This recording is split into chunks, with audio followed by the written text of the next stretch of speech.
Inflación especulativa. La inflación especulativa se produce cuando las expectativas de inflación de los consumidores y empresas llevan a un aumento en la demanda de bienes y servicios, lo que a su vez provoca una subida de precios. Si las personas creen que los precios van a subir en el futuro, pueden empezar a gastar más ahora, lo que aumenta la demanda y a su vez los precios. Por tanto, este tipo de inflación es impulsado por el comportamiento especulativo, donde los consumidores compran bienes no necesariamente para el consumo inmediato, sino con la esperanza de que los precios aumenten en el futuro, permitiéndoles vender a un precio más alto. Este tipo de inflación puede crear burbujas en los precios de ciertos bienes o activos, como ocurrió con las viviendas antes de la crisis financiera de 2008, donde los inversores compraban propiedades no para vivir en ellas o alquilarlas, sino con la expectativa de que los precios siguieran subiendo, permitiéndoles vender con una ganancia significativa más tarde. Desinflación.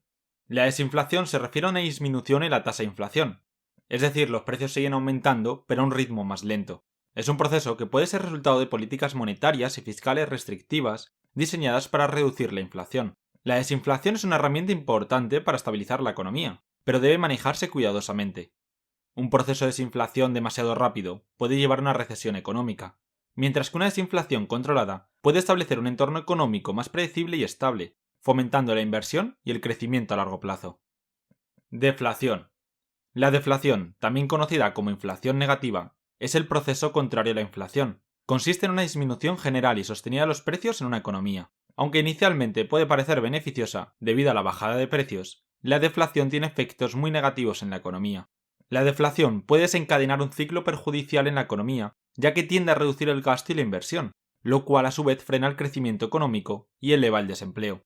Para entender cómo funciona la deflación, consideremos el ejemplo de un coche. Si anticipamos que el precio de este producto va a disminuir, es probable que retrasemos nuestra compra hasta que los precios bajen. Si esta expectativa se generaliza y todos los consumidores aplazan sus compras, las empresas se verán obligadas a bajar los precios debido a la falta de ventas. Como consecuencia de la reducción de precios, las empresas obtendrán menos beneficios y deberán reducir costes, lo que podría traducirse en menores salarios para los empleados o incluso en recortes de personal, aumentando así el desempleo. Reflación.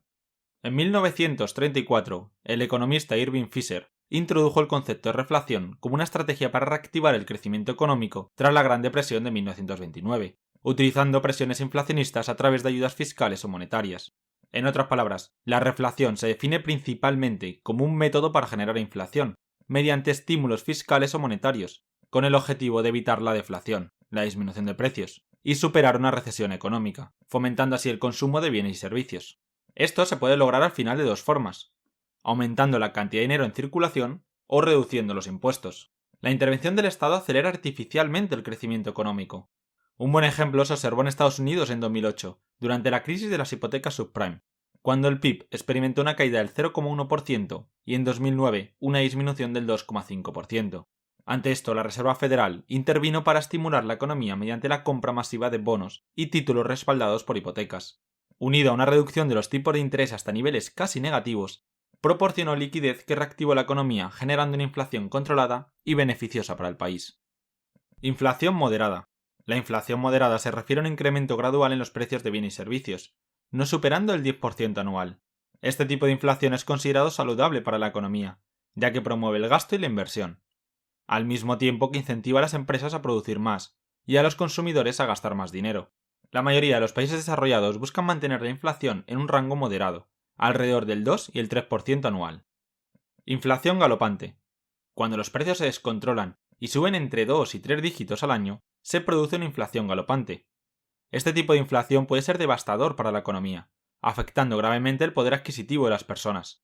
Esto se debe a que los salarios y ahorros de las personas pierden valor rápidamente, lo que reduce su capacidad de compra y puede llevar a un aumento en la pobreza. Además, se produciría una fuga de capitales donde los inversores y las empresas tenderán a sacar su dinero del país, en busca de economías más estables, lo que empeora aún más la situación económica del país. Por ejemplo, se sufrirá una inflación galopante si los precios de los bienes, como por ejemplo el pan, la carne o la televisión, se duplican de aquí a dentro de un año. La inflación galopante puede ser un precursor de la hiperinflación si no se implementan políticas económicas efectivas para controlarla. Las personas y las empresas pierden confianza en la moneda local y pueden empezar a usar monedas extranjeras para realizar sus transacciones diarias. Hiperinflación. La hiperinflación es una forma extrema de inflación. Se produce cuando los precios ascienden de manera exagerada por encima de los 4 dígitos.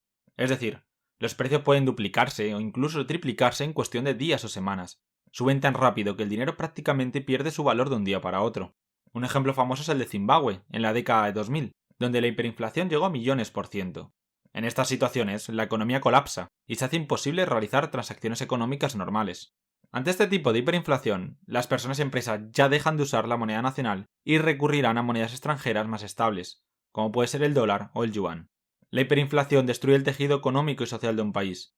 Las políticas económicas deben ser extremadamente rigurosas para revertir esta situación, y a menudo se requiere intervención internacional y una reestructuración total de la economía. Inflación subyacente.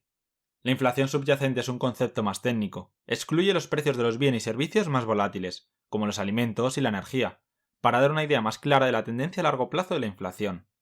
Es una medida importante para los bancos centrales, ya que proporciona una visión más clara y una medida más estable de las tendencias inflacionarias a largo plazo, lo que les permite diseñar políticas monetarias sin las distorsiones de las fluctuaciones temporales de precios. Inflación de demanda. La inflación de demanda ocurre cuando la demanda general de bienes y servicios en una economía supera la capacidad productiva de la misma. Este exceso de demanda sobre la oferta disponible lleva a un aumento general de los precios.